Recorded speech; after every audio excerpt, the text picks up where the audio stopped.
Assalamualaikum warahmatullahi wabarakatuh. Apa kabar Bapak Ibu di madrasah semua? Mudah-mudahan hari ini Bapak Ibu sehat, tetap semangat dalam menjalankan tugas. Mungkin hari ini melaksanakan ujian semester, ujian kenaikan kelas atau ujian sumatif. Seperti yang sudah saya sampaikan kemarin di workshop, sumatif bukanlah akhir dari segalanya, tapi hanya sebuah evaluasi untuk melihat ketercapaian anak-anak kita. Apakah pembelajaran yang Bapak Ibu berikan selama satu semester ini ada dampaknya, bisa mereka merekam dan mengingatnya. Nah, tentu evaluasi ini tidak hanya bagi anak, tapi adalah bagi kita sendiri para guru.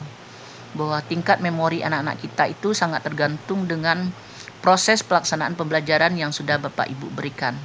Jadi nanti jangan menghakimi anak dengan seandainya sumatif mereka tidak sesuai dengan skor yang Bapak Ibu inginkan, itu tidak jadi masalah, karena yang kita inginkan adalah proses pembelajaran yang Bapak Ibu jalankan itu memang sudah berdampak sama anak-anak, sudah mencapai tujuannya, sudah ada hasil kerja mereka. Masalah ujian sumatif itu hanya untuk melengkapi saja ya Bapak Ibu, jangan itu menjadi syarat utama. Baiklah, dari Ibu akan memberikan sebuah penguatan kepada Bapak Ibu tentang ujian ini, yaitu dari Kemendikbuddasmen ya, yang mengirimkan ini sama kita, yaitu Pusat Kurikulum dan Pembelajaran, bahwa apa saja yang menjadi pertimbangan kenaikan kelas ya. Kenaikan kelas tidak ditentukan dari satu aspek saja. Yang pertama sekali adalah pencapaian kompetensi murid ya, sama ya seperti yang Ibu sampaikan. Jadi kompetensi murid ini kenaikan kelas mempertimbangkan perkembangan murid dalam aspek pengetahuan, sikap, dan keterampilan selama proses pembelajaran berlangsung. Penilaian dilakukan secara menyeluruh pada mutu mata pembelajaran, kegiatan kokurikuler, ekstrakurikuler, serta aktivitas pembelajaran lainnya selama 1 tahun. Dan ini tentu akan terekam di jurnal Bapak Ibu dan buku nilai. Makanya ketika Bapak Ibu menilai anak, mengevaluasi kerja anak, Bapak Ibu harus melihat catatannya di jurnal guru atau buku batas, kemudian di buku nilai. Kemudian baru portofolio mereka. Apa sih hasil kerja mereka selama 1 semester ini? Baik itu dari pengetahuan, sikap. Kalau pengetahuan tentu dari hasil lembar kerjanya, presentasi mereka, kemudian hasil tes formatif mereka ya. Nah, itu yang penting.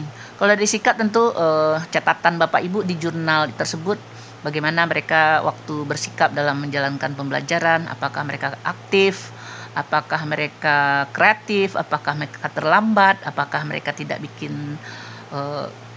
mengerjakan tugas gitu, tidak hanya diam dalam kelas. Itu ada di catatan jurnal Bapak Ibu. Kemudian dan keterampilan juga, apakah mereka ada karya dalam tujuan pembelajaran tersebut sesuai dengan yang Bapak Ibu berikan. Kalau tujuan keterampilan tentu harus ada level C6-nya jalan. Nah, kalau seandainya tidak jalan berarti keterampilan tidak bisa Bapak Ibu tagih dengan begitu saja.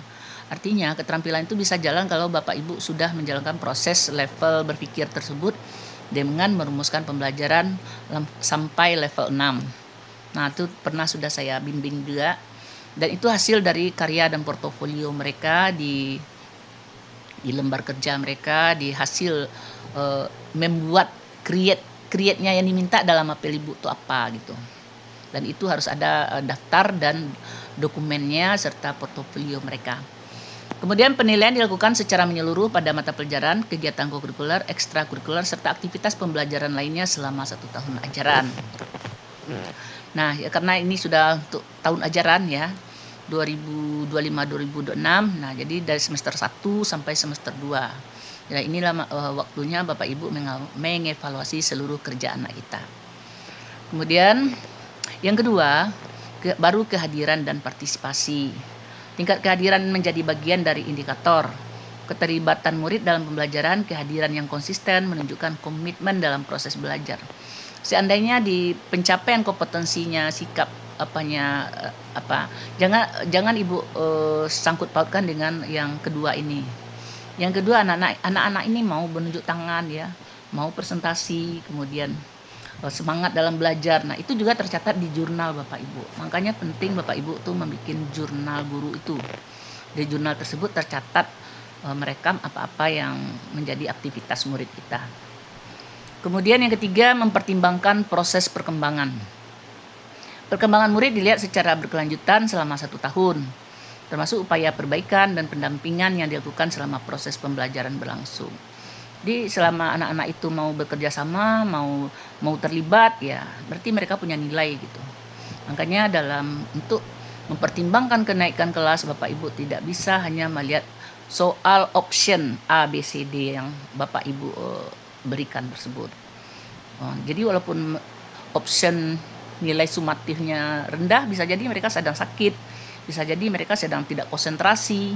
Makanya kita tidak bisa menghakimi anak dengan nilainya rendah hanya dengan melihat hasil sumatif akhir maupun sumatif tengah. Ya Bapak Ibu. Nah, inilah yang jadi pertimbangan dari proses yang Bapak Ibu jalankan selama 1 tahun.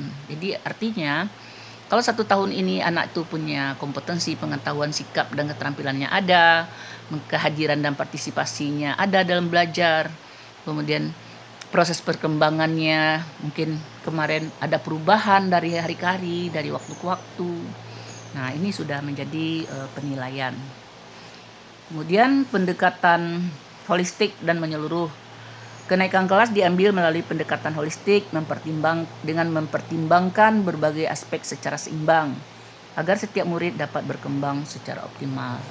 Nah, makanya tidak ada anak yang tidak naik kelas karena yang dinilai adalah proses. Tapi kalau proses Bapak Ibu tidak baik, anak tidak baik, ya, yang salah bukan anak juga, tetap kita yang salah.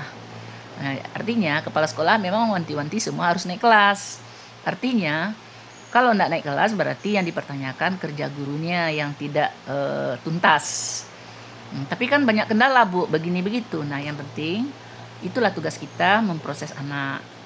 Nah, itulah tugas kita dalam pelaksanaan harian itu bekerja sama dengan wali kelas, dengan guru BK, kemudian dengan kepala madrasah. Jadi tidak ada anak yang tertinggal yang begitu lama. Kalaupun ada, besok ada perubahan, ada perbaikan, itu udah punya nilai mereka. Itu mungkin pertimbangan untuk kenaikan kelas. Tapi kalau setelah kita evaluasi, setelah kita berikan pembelajaran, kemudian tidak ada perubahan-perubahan, mereka tidak datang, kemudian sudah dipanggil orang tuanya juga tidak, kemudian melawan kepada guru dan kriminal segala macam. Nah, itu mungkin bisa dipertimbangkan untuk tidak naik kelas ya. Jadi tidak semuanya harus naik kelas. Kalau seandainya ada yang seperti itu.